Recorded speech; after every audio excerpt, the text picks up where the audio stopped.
This title is narrated with virtual voice, computer-generated narration for audiobooks. Grindhouse Cinema History by the Practical Atlas. Introduction. Inside the world of Grindhouse Cinema. Grindhouse Cinema occupies a strange and fascinating place in the history of film. It represents both the lowest rung of commercial movie making and a breeding ground for styles, techniques, and attitudes that would eventually reshape mainstream cinema. To many critics of its time, Grindhouse was synonymous with sleaze, trash, and bad taste. To its fans, however, Grindhouse was a space of unfiltered freedom where filmmakers could show what Hollywood dared not. It was a cinema without polish, but with an energy and immediacy that carried its own kind of artistry.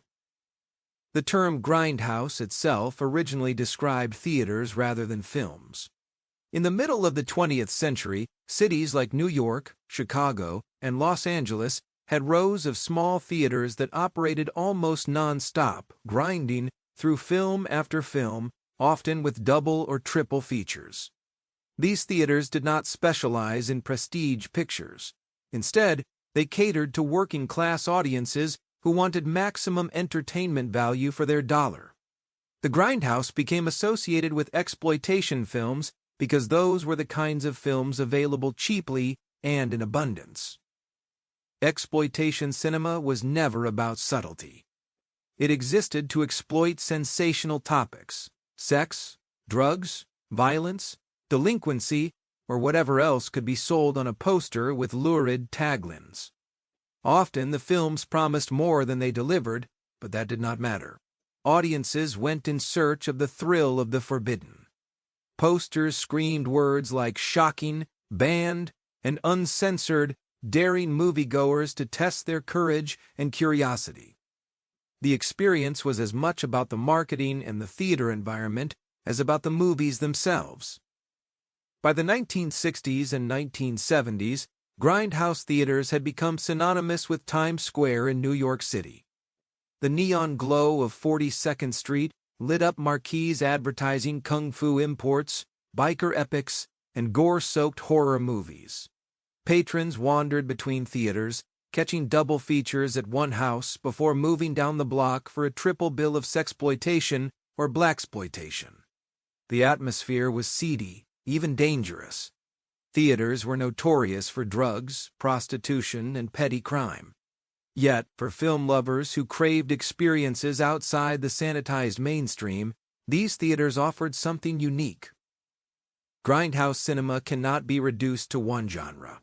It encompassed a vast range of styles and subjects: the nudie cuties of the early 1960s, the rough sexploitation films of the later decade, the blood-soaked splatter films of Herschel Gordon Lewis, the gritty urban crime tales of the 1970s, the blaxploitation boom, the biker gangs, the kung fu imports, and the low-budget slashers that paved the way for mainstream horror. All of them shared a certain rawness, a disregard for polish, and a reliance on marketing hook over narrative subtlety. They were designed to shock, excite, and above all, to sell tickets. At the same time, grindhouse provided a proving ground for talent. Many respected filmmakers, from Martin Scorsese to Francis Ford Coppola to Jonathan Demme, got their start making or working on exploitation pictures for companies like American International Pictures and producers like Roger Corman. Grindhouse cinema taught them how to work fast, cheap, and effectively. Even if the films themselves were dismissed, the skills honed in that environment shaped the careers of some of cinema's greatest artists. The story of Grindhouse is not just about disreputable films in disreputable theaters. It is a story about American culture in the second half of the 20th century. These movies reflected social anxieties, from the breakdown of traditional morality to fears about crime, drugs, and political corruption. They mirrored the turbulence of the 1960s and 1970s, turning headlines into sensational entertainment.